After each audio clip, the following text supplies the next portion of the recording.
அனைத்து நல்லுள்ளங்களுக்கும் வணக்கம். நான் உங்கள் ரவிக்குமார். தொடர்ந்து நம்ம பல அப்டேட்டு ஈரான் நிகழ்வுகளை கூட சுற்றி இருக்கக்கூடிய பெரிய நிகழ்வுகளை நம்ம அடுத்தடுத்து அப்டேட்டாக பார்த்துட்ருக்கோம். நேபாளினுடைய சம்பவம் நிறைய பேர்த்துக்கு சந்தேகம் வருது.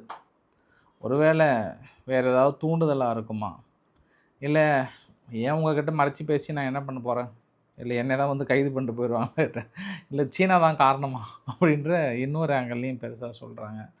ஏன்னா நான் மறைச்சி ஏதோ தகவலை சொல்கிறதுனால நான் சொல்கிறேன்.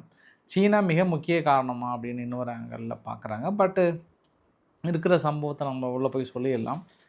அதுக்கப்புறம் தடைகள், ஈரான் மீது போடப்படுகிற தடைகள். இப்போ சீனா என்ன மாதிரி நிலைப்பாடில் இருக்காங்க, திடீர்னு நீ கத்தார் ஈரான்கிட்டே போய் நேரடியாக பேச்சுவார்த்தை நடத்தியிருக்காங்க. அதனால் ஏதாவது பாசிட்டிவ் அப்ரோச்சஸ் இருக்கா அப்படின்னு பார்த்துட்டு அங்கேருந்து திடீர்னு இன்றைக்கி அங்கே ஈராக்கில் ஒரு தாக்கல் நடத்தியிருக்காங்க. சவுதி அரேபியா அவ்வளோதான், பொறுத்தது போதும், பொங்கியல் மனோகரா அப்படின்னு வசனமாக பேசியிருக்கிறாங்க. என்னன்னு தெரியல. அதனால் அந்த பக்கம் போய் எட்டி பார்த்துட்டு அப்புறம் நம்ம ஃபைனலாக கனடானுடைய வரி விகிதத்தை பார்த்து முடிச்சிடலாம். அமெரிக்காவும் கனடாவுக்கு ஃபைட் இருக்குல்ல, ஒவ்வொரு நாளைக்கு ஒவ்வொரு அறிவிப்பாக வந்துட்டுருக்கு. அதோடு ஃபினிஷ் பண்ணிக்கலாம். நம்ம நேராக சம்பவ இடத்துக்கு போயிட்டே இருக்கிறோம். எங்கே போகிறோம்? நேபாளுக்கு போகிறோம். வாங்க நம்ம. ஸோ நேபாளுக்குள்ளே போகிறதுக்கு முன்பு நீங்கள் நம்ம சேனலை சப்ஸ்கிரைப் பண்ணலாம். சப்ஸ்கிரைப் பண்ணிவிட்டு வாங்க. மறக்காம பெல் பட்டனை கிளிக் பண்ண ஆல் ஆப்ஷன்ஸ் கொடுங்க. வீடியோ கொடுக்கலாம்.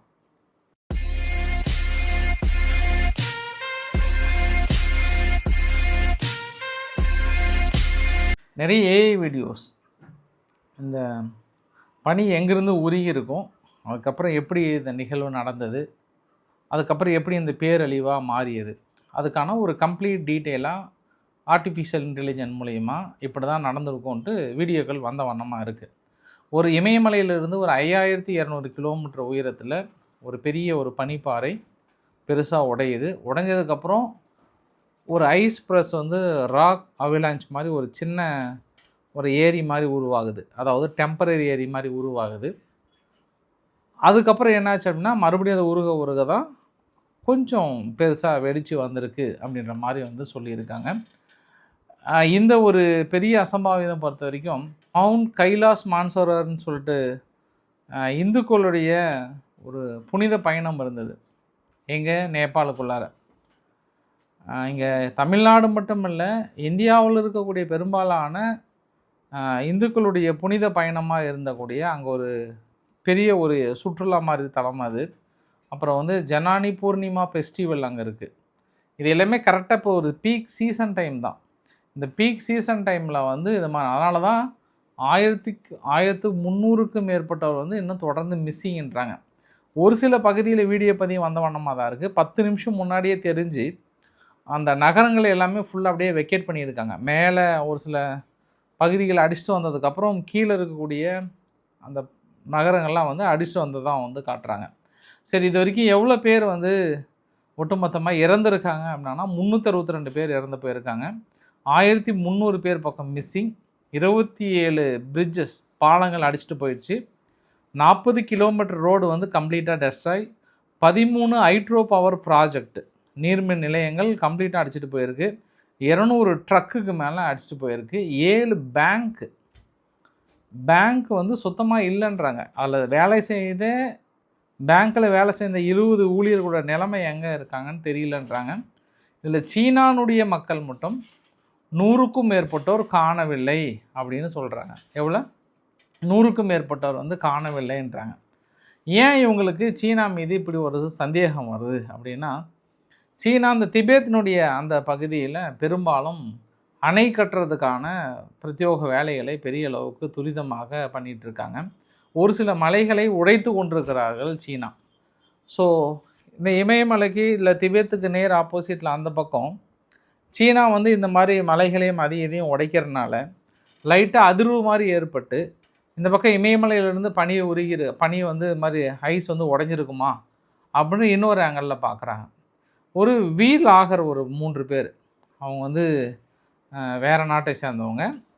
அவங்க அந்த திபேத்தினுடைய எல்லை பகுதியில் கடக்கும்போது, சீனா திபேத்தினுடைய எல்லை பகுதியில் கடக்கும்போது சீனா ஒரு மாதிரி சேஃப் அண்டு செக்யூர் இல்லாமல் நிறைய பகுதியில் இந்த டெட்டனேட்டர் மாதிரிலாம் வச்சு நிறைய மலைகளை உடைக்கிறாங்க அப்படின்னு அந்த வீலாகர்களுடைய பதிவு.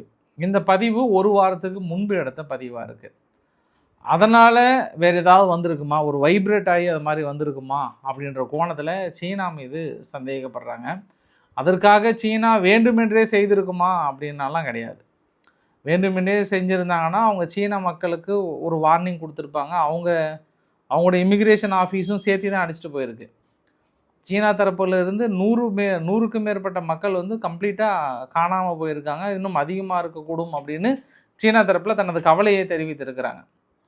ஆனால் இன்னொரு சந்தேகம் என்ன சொல்கிறாங்கன்னா, இன்றைக்கி சீனா நேபாளினுடைய எல்லை பகுதியில் ஒரு பெரிய நதி இணைக்கக்கூடிய பகுதி, ஒன்று வந்து சோஹன் கோலோ, இன்னொன்று வந்து பெருப் ஷாங்போ அப்படின்ற ஒரு 2 ஆறுகள் இணைகின்ற பகுதியில் நிலச்சரிவு காரணமாக ராட்சத தடுப்பு ஏரி ஒன்று உருவாகிருக்கு. இப்போ உருவான மாதிரி உருவாகிருக்கு. அது எப்போனாலும் நிரம்பி வழிஞ்சுது அப்படின்னா இதே மாதிரி ஃப்ளட்டு வரும். 72 மணி நேரத்துக்குள்ளே அந்த இயற்கை அணை உடைவதற்கு வாய்ப்புகள் இருக்குன்ட்டு 2ஆம் கட்ட வெள்ளை எச்சரிக்கை கொடுத்து எஸ்கேப் ஆக சொல்லியிருக்காங்க. அப்போ ஒருவேளை அவங்க உடைச்சதில் அவங்களுக்கே பாதிப்பு வந்திருக்கா, அவங்களும் இப்போ வந்து வெள்ள அபாய எச்சரிக்கை கொடுத்துருக்காங்க அப்படின்ற மாதிரி வந்து சொல்கிறாங்க. பட் இது வரைக்கும் மேஜராக வந்தது எல்லாமே என்ன ஃபைனல் கன்க்ளூஷன் வந்திருக்காங்கன்னா, ஒரு பெரிய பனிப்பாறை உடைந்திருக்கிறது. பட் அந்த பனிப்பாறை உடைந்ததுக்கான காரணங்கள் என்ன? மேஜராக மழை கிடையாது, வேறு ஏதாவது இருக்குமானா இப்போ அந்த எல்னினோ எஃபெக்ட் தான், வேறு ஒன்றும் கிடையாது. ஹீட் வந்து இப்போ அதிகமாக இருக்குது. எல்லா கண்ட்ரிலையும் வந்து டெம்பரேச்சர் முன்பு எப்போவுமே இல்லாத அளவுக்கு இருக்கிறதுனால அது உடைந்திருக்கலாம் அப்படின்ற கோணத்துலையும் பார்க்கலாம். சந்தேக கண்ணோட்டத்தில் இல்லாமல் சற்று தள்ளி நிற்கலாம். அப்படி இருந்தது அப்படின்னாலும் மறுவைத்த நபர்கள் இன்னொரு 2-3 நாட்களில் ஏதாவது ஒரு தகவல் கசிய விடுவாங்க. அப்படி இருந்ததுன்னா நான் கண்டிப்பாக உங்ககிட்ட சொல்கிறேன். இது நேபாளினுடைய சம்பவம். அதுவும் சத்குரு அவர்கள் வந்து இந்த ஈஷா எஃபானுடைய சத்குரு அவர்கள் அவர் மனசு உடஞ்சி அழுதுட்டார். அந்த அளவுக்கு ஒரு 80 பேர்த்துக்கு மேலே போயிட்டு காணாமல் போயிட்டாங்க. அவங்கள தொடர்பு கொள்ள முடியல. எல்லாமே நிறைய அதர் கண்ட்ரிஸ் போல். அதனால் நாங்கள் அங்கே போகிறோம்ன்ற மாதிரிலாம் வந்து சொல்லியிருந்தார். ஸோ நிறைய மக்கள் தொடர்பு கொள்ள முடியல. ஒரு சில தமிழக மக்கள் தொடர்பு கொள்கிறாங்க.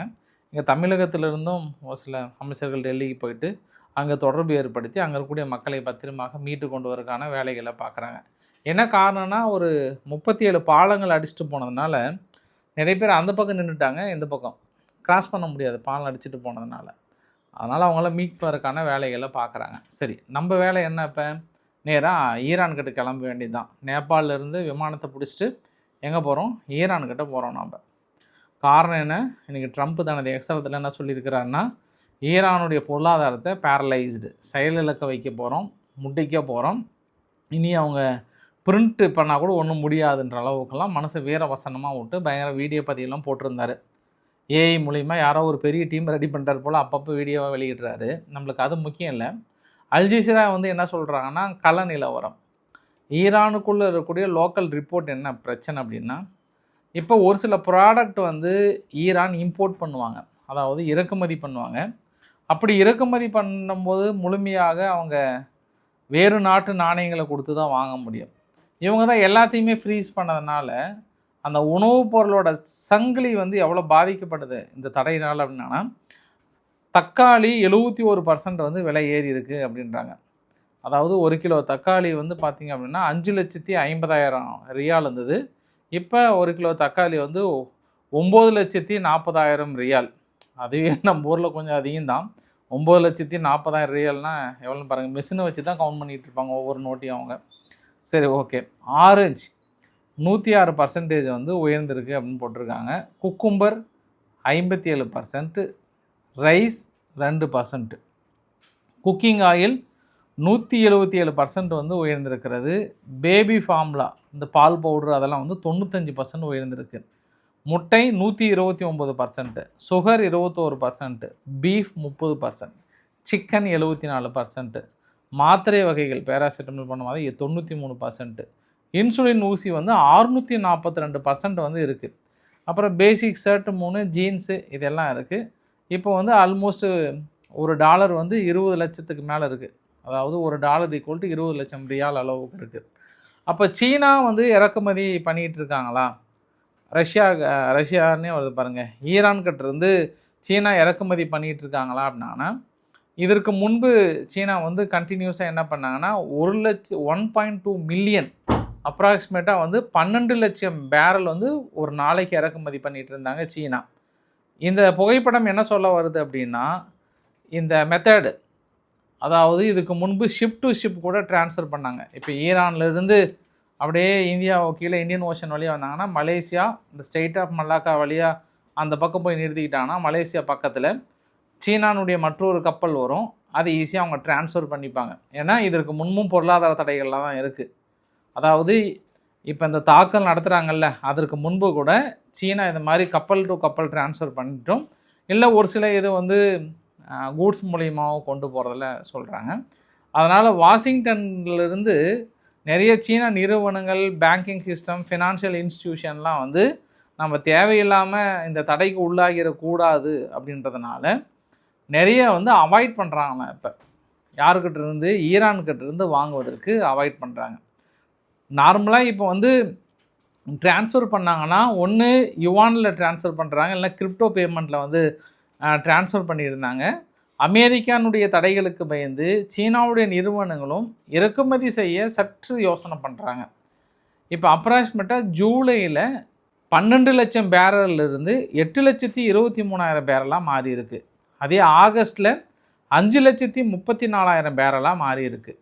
அப்போ பாதிக்கு மேலே குறைஞ்சிட்டாங்க சீனா. இப்போ நிறைய பையர்ஸ்லாம் என்ன பண்ணுறாங்கன்னா, சீனாக்கிட்டேயும் சரி ஈரான்கிட்டேயும் சரி, இல்லை நாங்கள் வந்து வாங்க முடியாது, நாங்கள் சர்வதேச அளவில் இருக்கிறதுனால கொஞ்சம் கஷ்டம்தான் அப்படின்றாங்க. அப்போ சீனா தனது இறக்குமதியை பெரிய அளவுக்கு குறைக்குது அப்படின்னா வந்து அது ஈரானுக்கு பெரிய ரிஸ்க்கு. ஏன்னா சீனாவுடைய பேங்கிங் சிஸ்டம்ஸ் நிறையா வந்து ஒத்துக்க மாட்டேன்றாங்க. இதுக்கப்புறம் இல்லீகலாக எதுவும் உள்ளே போனால், அதாவது ஆல்டர்னேட் சோர்ஸஸ் வந்து கொஞ்சம் டைம் எடுத்துக்கும். இப்போ ஆனால் வால்ஸ்ட்ரீட் ஜேர்னல் என்ன சொல்கிறாங்கன்னா, அமெரிக்கா தடைகளையும் தாண்டி ஒரு சில கப்பலில் வந்து ட்ரான்ஸ்ஃபர் பண்ணிட்டு தான் இருக்காங்க அப்படின்ற மாதிரி வந்து சொல்கிறாங்க. இப்போ நான் இந்த இடத்துல இன்னொன்று கூட நினச்சேன் நான், இப்போ சீனா அதையும் மீறி வாங்கி அமெரிக்கா வந்து பொருளாதார தடையை போட்டு ஐரோப்பா நீ ஃபாலோ பண்ணி எனக்கு ஃபாலோ பண்ணியே தான் ஆகணும் அப்படின்னா ஐரோப்பா வந்து கண்ணில் தண்ணியை விட்டுருவாங்க. ஆண்டவா என்னை மன்னிச்சிருங்க, நான் இந்த பொருளாதார தடையில் நான் வந்து ஜாயின் பண்ணல அப்படின்னு வந்து கண்டிப்பாக கையெடுத்து கும்பிட்டுருவாங்க. ஏன்னா ஏற்கனவே அங்கே ரஷ்யா மீது போடப்படுகிற தடைகளே இவங்களால் சமாளிக்க முடியல. அடுத்தடுத்த தலைவர்கள் இந்த பணவீக்கம், பொருளாதார நெருக்கடிகள், மக்களோட வாழ்வின செலவுகள் எல்லாமே அதிகரிக்கிறதுனால என்னாச்சுன்னா தலைவர்கள் தேர்தலில் வந்து தோல்வியை சந்திக்கிறாங்க. இன்றைக்கி உரசல்லா வேண்டலியான் அவர்கள் சொன்ன டைலாக் தான் ரொம்ப முக்கியம்.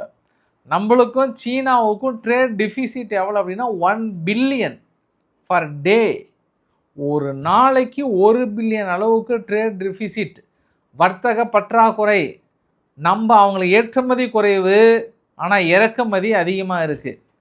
நீங்கள் தெரிந்தோ தெரியாமலோ சீனா கிட்டேருந்து 80% ஆஃப் கிரிட்டிக்கல் ரா மினரல்ஸ், அப்புறம் வந்து 90% ரேர் எர்த் மினரல்ஸ், இது இரண்டுமே நம்ம முழுக்க சீனாவை நம்பி தான் இருக்கும். 80% + 90%. எப்படி நம்ம டிபெண்டன்சியை நோக்கி நகர முடியும்?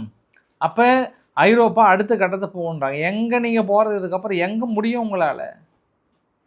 ஒரே சமயத்தில் 2 தடைகளை உங்களால் சமாளிக்க முடியுமா? அப்போ ரஷ்யா மீது இருக்கக்கூடிய தடையை வந்து கொஞ்சம் லூசி விட்டுருவீங்களா? அதெல்லாமே பொறுத்திருந்து பார்க்க வேண்டிய ஒரு சமயம். அப்போ ஏன் ஈரானுக்குள்ளே வந்து உங்களுக்கு க்ரூட் ஆயில் இல்லையா, இல்லை வந்து கேஸ் பிரச்சனை இல்லையா, இல்லை அவங்களுக்கு தான் இருக்கே அப்படின்னு நினச்சிங்கன்னா, ஈரானுடைய மேக்சிமம் சேவை எங்கே இருக்குது அப்படின்னா அந்த கத்தார் பக்கத்தில் வந்து சவுத் பேர்ஸ் இருக்குது இல்லையா, அந்த சவுத் பேர்ஸ்னுடைய கேஸ் ஃபீல்டு தான், நேச்சுரல் கேஸ் ஃபீல்டு இருக்குது இல்லையா, அங்கேருந்து தான் ஈரானுக்கு ஒரு 40% கேஸ் வந்து ஃபுல்ஃபில் பண்ணுறது ஈரானுக்குள்ளார. அது இஸ்ரேல் தாக்கல் நடத்தினதில் பெரிய சேதாரம். ஏற்கனவே சொன்னாங்க அது நாங்கள் மறுபடியும் பழைய நிலைமை கொண்டு வர போகிறோம் அப்படின்ற மாதிரிலாம் சொன்னாங்க. இப்போதைக்கு 40% தான் ரெடி பண்ணியிருக்காங்களாம். ஏன்னா 60% பெண்டிங்காக. முழுமையாக அது பயன்பாட்டுக்கு வரணும்னா 2 வருஷம் ஆகிடும்ன்றாங்க. சப்போஸ் இப்போ இறக்குமதி இருந்தால் பிரச்சனை இல்லை, அதை நம்பி ஓரளவுக்கு பண்ணிவிடுவாங்க. இப்போ ஈரானுக்கு உள்ளே வரக்கூடிய இறக்குமதி பண்ண முடியாத ஒரு சூழ்நிலை. ஏன்னா அவங்க பேமெண்ட் பண்ணி வாங்கணும். அப்படி பேமெண்ட் பண்ணும்போது அது வேறு லெவலில் வந்து தடைகள் இருக்குது. அதையெல்லாம் தாண்டி ஈரானுக்குள்ளே பார்த்தோம் அப்படின்னா நிறைய க்யூலாம் இருக்குது. அதாவது கேஸ் பிடிக்கிறதுக்கோ இல்லை பெட்ரோல் டீசல் பிடிக்கிறதுக்கோ பெரிய க்யூ இருக்குது. அதனால் ஈரானில் சிறப்பு அதிகாரிகளை நியமித்து மக்களுக்கு கொஞ்சம் ஆறுதல் சொல்லுங்கள், இப்போது கொஞ்சம் பதற்றப்பட வேண்டாம், ஒன்றும் பிரச்சனை இல்லை, ஏன்னா நம்ம இங்கே பதற்றப்பட்டோம் இல்லையா, இது மாதிரி காலியாகனோடனே வீட்டில் இருக்கிற அண்டா குண்டா சட்டி பானை எல்லாம் தூக்கிட்டு போயிட்டாங்க. இந்த பிரியாணி செய்கிற அண்டாவை கூட விடாமல் தூக்கிட்டு போயிட்டு அதிலெல்லாம் பெட்ரோல் வாங்கினாங்க. அவங்களெல்லாம் நினச்சா நம்மளுக்கு பரிதாபமாக இருக்குது. வாங்கிட்டு போய் என்ன பண்ணியிருப்பாங்க, அதுக்குள்ளே ஆவியாக இருக்குமா இல்லை பயன்படுத்தியிருப்பாங்களான்னு தெரியல. இடையில் பெட்ரோல் பங்க் ஓனர் நல்லா குழுக்குள்னு சந்தோஷமாக இருந்தாங்க. அந்த மாதிரி அங்கேயும் வந்து பேனிக் ஆகாதீங்க, ஒன்றும் பிரச்சனை இல்லை, உங்களுக்கு நாங்கள் கண்டினியூவாக கொடுக்குறோம் அப்படின்ற மாதிரி வந்து சொல்லியிருக்காங்க. அதே போல் ஈரான் இன்னொரு வீடியோ பதிவு கூட வெளியிட்டிருக்காங்க.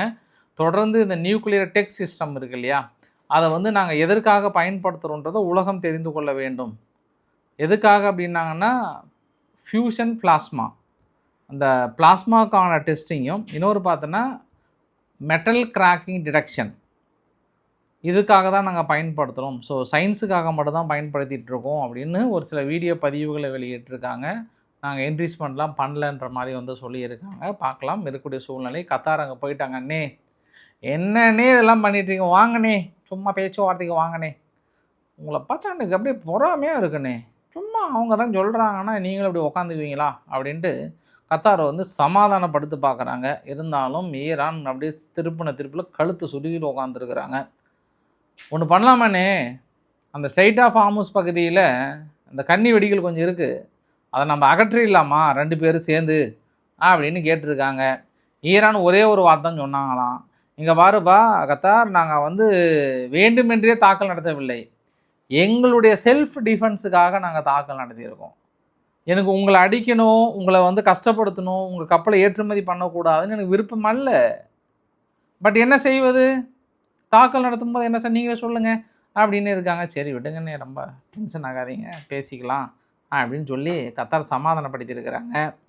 அதனால் அடுத்த கட்ட பேச்சுவார்த்தை நெருங்குகிறதா அப்படின்னு பார்க்கலாம் நாம். பட் அதே வேளையிலே இந்த புகைப்படம் பார்த்தீங்கன்னா, சார் இந்த வரைபடம் இந்த வார் நடப்பதற்கு முன்பு மார்ச் 2026க்கு முன்பு கிட்டத்தட்ட 123 கப்பல் ஒரு நாளைக்கு அப்ராக்சிமேட்டாக கிராஸ் பண்ணியிருக்கு.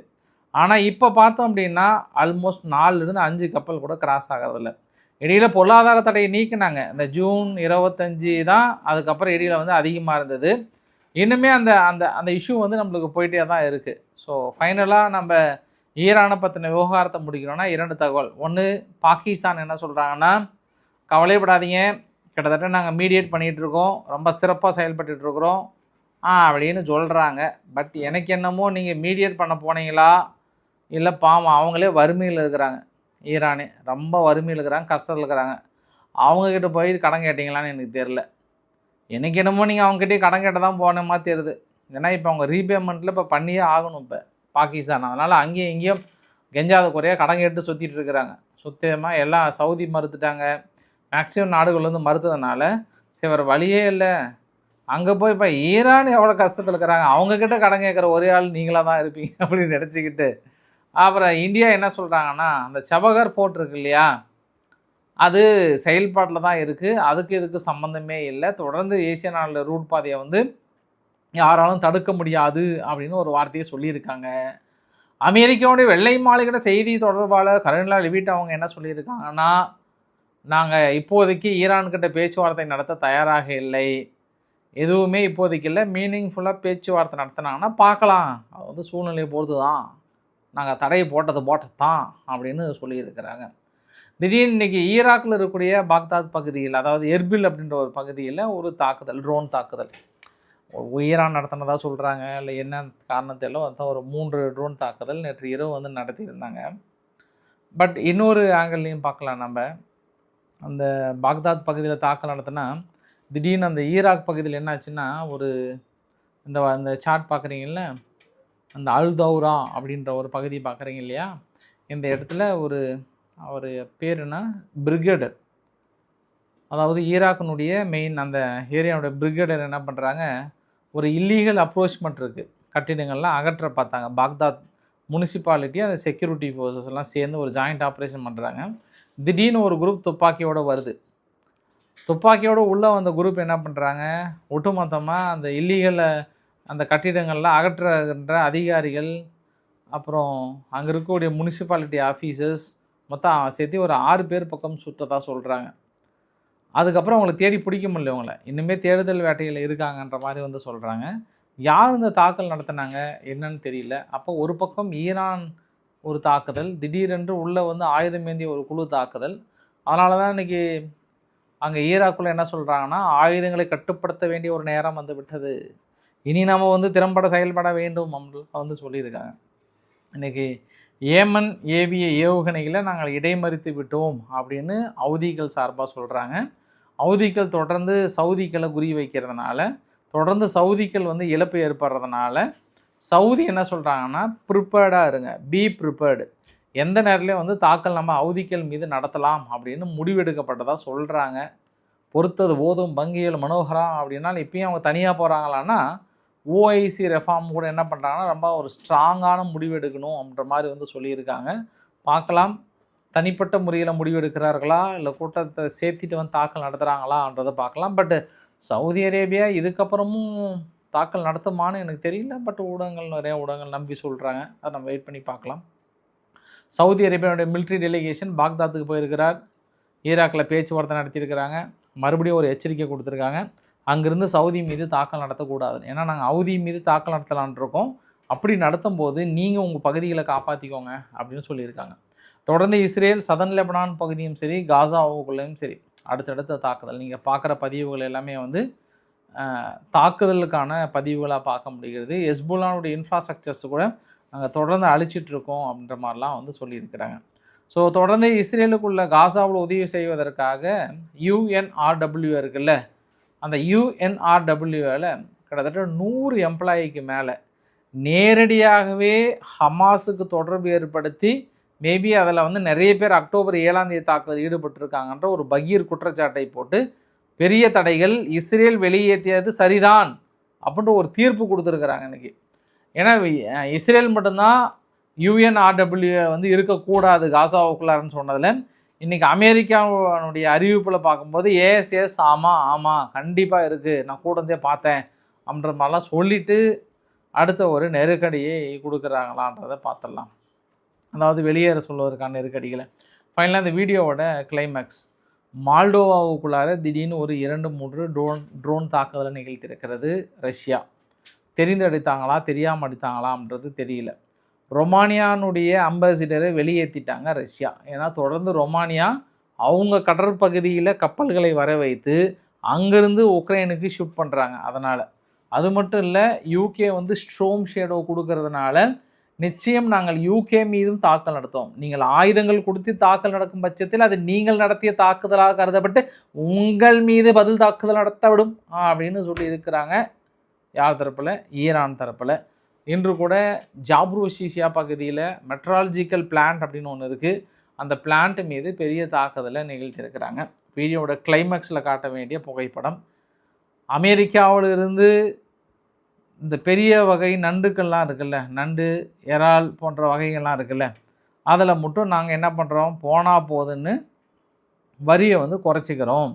ஆனால் மற்ற வரி நான் 15% 50% போட்டேன் இல்லையா, அதெல்லாம் நான் குறைக்கவே மாட்டேன். செப்டம்பர் 8 அமுல்படுத்துகிறாங்க. அதுவும் குறிப்பாக ஃபஸ்ட்டு எதுனா இந்த சரக்கெல்லாம் போகுதில்ல, ஒயின் பாட்டில்லாம் போகும் இல்லையா, அதுக்கு வந்து 50% டேரிஃப் வந்து நாங்கள் தெளிவாக இருக்கிறோம். ஸோ செப்டம்பர் 8 பேச்சுவார்த்தைக்கு வரதுன்னா வாங்க, இல்லை நாங்கள் ஒரு முடிவு எடுக்க போகிறோம் அப்படின்னு சொல்கிறாங்க. இது எல்லாமே எப்படின்றத நம்ம பொறுத்திருந்து பார்க்க வேண்டிய ஒரு சூழ்நிலை. இதில் ChatGPT கிட்ட எனக்கு கொஞ்சம் இமேஜாக கொடுன்னு கேட்டேன். அந்த ChatGPT பாரு எவ்வளோ அப்டேட்டடாக இருக்குன்ட்டு. இன்றைக்கி கனடானுடைய அதிபர் யார்? மார்க் கார்னி அவர்கள். இவர் யாரோட புகைப்படத்தை போட்டிருக்கிறாரு? மார்க் ரூட்டி அவர்களுடைய புகைப்படத்தை போட்டிருக்கிறது ChatGPT. உன்னெல்லாம் என்ன பண்ணுறது சொல்லு. ஒரு நியூஸை கன்வெர்ட் பண்ணி எனக்கு இமேஜாக கொடுன்னா, எங்கேயோ 1947 சுதந்திரம் வாங்கின தலைவர்லாம் இப்போ இருக்கிற மாதிரியே நீங்கள் அட்டாச் பண்ணி காட்டினீங்கன்னா ஏன்னா எங்கள் மக்கள் என்ன நினைப்பாங்க? அதனால் டென்ஷனாக முடிக்கிறேன் நான். ஸோ இன்றைக்கு ஓரளவுக்கான தகவலை கவர் பண்ண நினைக்கிறேன். பிடிச்சிருந்தால் லைக் பண்ணுங்கள், ஃப்ரெண்ட்ஸ் ஷேர் பண்ணுங்கள், சப்ஸ்கிரைப் பண்ணுங்கள். ரவிக்குமார் சோமுச்சல். நன்றி, வணக்கம்.